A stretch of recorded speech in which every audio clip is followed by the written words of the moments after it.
Assalamualaikum ji and a very good afternoon and welcome to the program जोर का जोड़ with Shireen Zulfiqar and हाफिज़ मोहम्मद इमरान। तो और बड़ा ही ये जो कहते हैं ना कि आज अमेरिका या बारिश दोनों में से हाफिज साहब जो किसी की भी जीत है किसी की भी जीत है तो वो पाकिस्तान का जो वर्ल्ड कप का सफ़र है वो तमाम कर सकती है। देखिए जी, वर्ल्ड कप का सफ़र पाकिस्तान का तमाम होता है, इख्तिताम होता है, किसी के करियर का इख्तिताम होता है या किसी के लिए नया आगाज़ होता है। इसका फ़ैसला तो आने वाला वक्त करेगा, लेकिन पाकिस्तान के लिए जो सबसे ज़्यादा तशवीशनाक सूरत हाल ये है कि पाकिस्तान क्रिकेट टीम ने गुज़िश्ता 9-10 माह में ये तीसरा बड़ा इवेंट है एशियन क्रिकेट काउंसिल का एशिया कप, आईसीसी का 50 ओवर्स का क्रिकेट वर्ल्ड कप जो कि भारत में खेला गया, और फिर अब जो ये आईसीसी का 20 ओवर्स का वर्ल्ड कप है जिसमें T20 फॉर्मेट, जिसमें ये समझा जाता था कि पाकिस्तान की टीम बहुत अच्छी है, उसमें भी पाकिस्तान को लाले पड़े हुए हैं कि हम अगले मरहले में जाते हैं या नहीं जाते। और इससे भी ज़्यादा जो परेशान कुन चीज़ है वो ये है कि आप बांग्लादेश को देखें, आप अफ़गानिस्तान को देखें, आप यूएसए को देखें, तो ये वो टीमें हैं, स्कॉटलैंड को देखें तो ये वो टीमें हैं जो पाकिस्तान से ज़्यादा मैचेस जीत चुकी हैं। सो एक इससे ज़्यादा कि पाकिस्तान अगले मरहले में जाता है या नहीं जाता, लेकिन जो टीमें गई हैं ये किस हद तक पाकिस्तान के लिए या पाकिस्तान के क्रिकेट के लिए एक ख़तरे की घंटी हैं, इस पर बात करेंगे हम ज़रूर। हमारे साथ मौजूद है पाकिस्तान क्रिकेट बोर्ड के साबिक़ चीफ सेलेक्टर जनाब मोहम्मद वसीम साहब, टेस्ट ऑलराउंडर जनाब सुहेल तनवीर साहब। अस्सलाम वालेकुम वसीम साहब, अस्सलाम वालेकुम सुहेल साहब। पहले तो आप दोनों को मैं कॉम्प्लीमेंट देना चाहूँगी, आप बड़ा ज़बरदस्त कॉम्बिनेशन पहन के आए, स्याह और सफ़ेद। इसको क्या कहा जाए, स्याह सफ़ेद कहना आज इस बात इसीलिए होगी, कोई बिटवीन बात नहीं है, स्याह सफ़ेद बिल्कुल ऐसे। स्याह सफ़ेद के मालिक। आपने जो बात की है ना उसमें देखें जो पॉइंट क्या है कि देखें अफ़गानिस्तान की टीम पहुंची एक बड़ी टीम को बाहर करके, अपनी से बेहतर रैंक टीम को बाहर करके, बांग्लादेश को देखें श्रीलंका को बाहर करके, अपनी से बड़ी टीम को बाहर करके। तो हमारा पूल उस हिसाब से देखें तो बड़ा इजी था, आपने सिर्फ छोटे मैचेस जीतने हैं और आप आगे पहुंच जाएंगे। ये बात अमेरिका भी कर सकता है। अब तो वो कुछ भी कर सकते हैं लेकिन ऑन पेपर तो यही था ना जी, बस ठीक है इंडिया का मैच 19-20 हो भी जाए, बाकी मैच हम जीते वी आर थ्रू। और ये इजी पूल दिया जाता है पाकिस्तान इंडिया को कि ताकि ये दोनों टीमें आगे जाएं।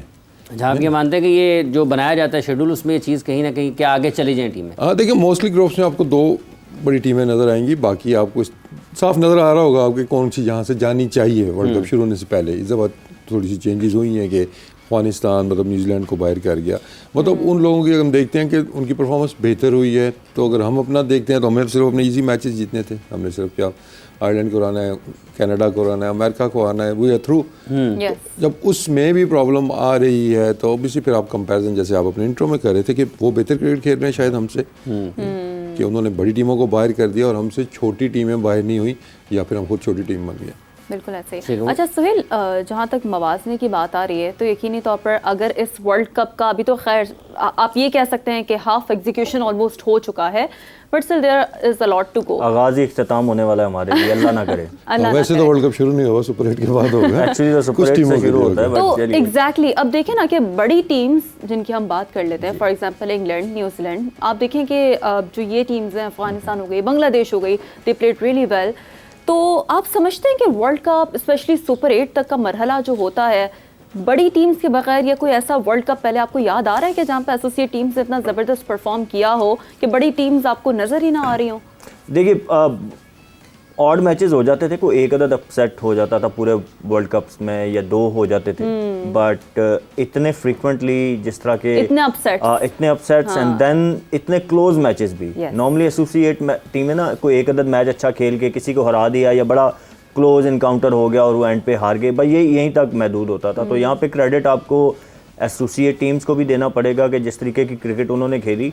देखिए अभी हम बात कर रहे हैं पाकिस्तान की, अफ़गानिस्तान हमसे आगे चला गया या बांग्लादेश ने ज़्यादा, ये क्रिकेटिंग कोचेज़ ना नॉर्मली बात ये करते हैं कि work hard, if you don't work hard somebody is working hard, you know, तो वो आपको रिप्लेस कर लेगा। अगर आप नहीं करेंगे तो कोई ना कोई किसी ना किसी जगह पे वर्क हार्ड कर रहा है। तो वो उसका आप देख लें कि अफ़गानिस्तान, बांग्लादेश, मतलब मैं उसको रेट नहीं कर रहा था, I'll be honest, मतलब मुझे श्रीलंका लग रहा था, लेकिन बांग्लादेश ने भी सरप्राइज़ किया।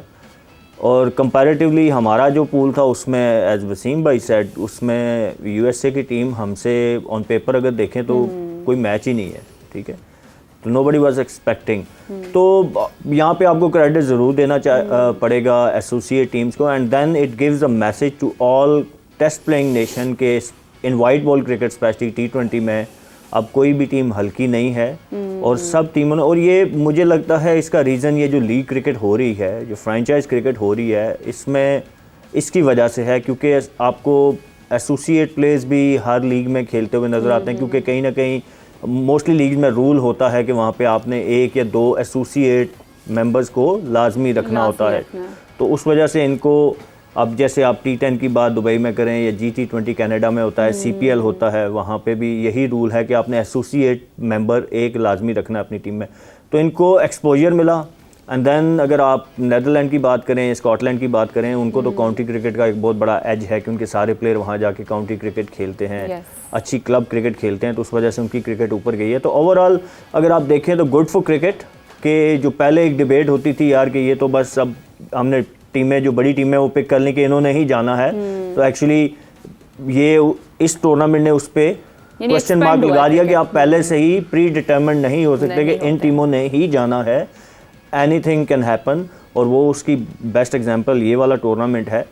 बाकी जो आपने ऑब्वियसली अगर बड़ी टीमें 3-4 बाहर हो जाती हैं सुपर 8 से, तो फिर बड़ा जो है वो फीका हो जाएगा world cup. Obviously with due respect जो जितने भी एसोसिएट टीम्स हैं, अगर ये आगे आती हैं, I am not sure Afghanistan को तो मैं अब I don't consider them associate, मतलब वो तो obviously they play test cricket as well, और उनकी क्रिकेट भी बहुत ज़्यादा इंप्रूव हुई है। बाकी यूएसए अगर if they make in to top 8, I think उनके लिए वर्ल्ड कप जीतने जैसी ये चीज़ है। What are your predictions for it? Well right now everything going in their favour. मतलब अभी तो यही नहीं पता कि मैच होगा कि नहीं। मैच खेलना और रिजल्ट की बात तो दूर की बात है, जो अभी अब तो बारिश, वेदर जो है, लेकिन जो इन केस बारिश होगी तब भी जाहिर है ये तो उनके लिए फेवरेबल है। और अगर खेल लेंगे मैच, अभी तो वो यही दुआ कर रहे होंगे कि बारिश ही होती रहे, बस ठीक है 1 पॉइंट लेके तो चुप करके आगे चले जाए। नहीं हम नहीं कर रहे हैं, उनकी बात कर रहा हूँ कि वो दुआ कर रहे होंगे कि चुप करके सबकी एक जगह ही जाती हैं। अब वो फर्क है कि कबूलियत किसको मिलती है। तो ये जो बारिश की सूरत हाल है उसके बारे में जो इत्तलात ये हैं कि एक यह है कि दिन 12 बजे वहाँ पर बारिश हो सकती है, और दूसरा कि पाकिस्तान और जो अमेरिका और आयरलैंड का जो मैच है इसको कम से कम 5 ओवर्स, बहुत कम वक्त पे मिलता है तो 5 ओवर तक जाएगा, 90 मिनट का इजाफी वक्त भी है, और 10:30 बजे मैच शुरू होना है। 12 बजे बारिश का इम्कान है, लेकिन आउटफील्ड इतनी ज़्यादा बारिश के बाद कहीं ना कहीं वसीम साहब कुछ खतरा पैदा कर सकते हो। हाँ, जो मैं पढ़ रहा था कल रिपोर्ट्स वगैरह ग्राउंड के बारे में, इनकी ड्रेनेज भी उतनी अच्छी नहीं है कि मतलब होता है ना कि मैच रुका और एकदम से मैच शुरू हो गया, इनको टाइम चाहिए होगा। सो लेट्स होप कि अभी तो आई थिंक बारिश का सिलसिला रुका हुआ है, तो let's keep it that way कि ये रुका रहे ताकि ग्राउंड भी रेडी हो जाए। अच्छी चीज़ उस पर, क्योंकि मैं ग्राउंड पे खेला हूँ, वो जो मतलब फेवरेबल है इस सारे सिनेरियो को देख के, वहाँ पे वो सैंड है सारी, ठीक है, रेतला ग्राउंड है, तो रेत में पानी जल्दी जज़ब हो जाता है। हम T10 जब खेल रहे थे तो सिमिलर यही वेदर था उस टाइम पे भी, 7-8 दिन थ्रू आउट रेन होती थी। तो ये है कि जब सूरज निकलता था तो घंटे 1.5 में मैच शुरू हो जाता था, बट उस टाइम इतनी हैवी रेन नहीं होती थी। अब मुझे नहीं पता कि जिस तरह वो थंडरस्टॉर्म और उसकी फ्लड की प्रोडिक्शन है, तो ऑब्वियसली वो हैवी रेन होगी, उसमें कैसे वो रिस्पॉन्ड करता है ग्राउंड। बट इन जनरल वहाँ पे ड्रेनेज तो इतनी अच्छी नहीं है, बट क्योंकि सैंड है नीचे सारी, तो पानी जल्दी हो जाता है, तो वो ड्राई हो जाता था। तो अगर बारिश नहीं होती, फर्दर को हैवी रेन नहीं होती, तो शायद मैच हो जाए। बट इट ऑल डिपेंड्स कि ये वो चीज़ें जो कंट्रोल में नहीं है।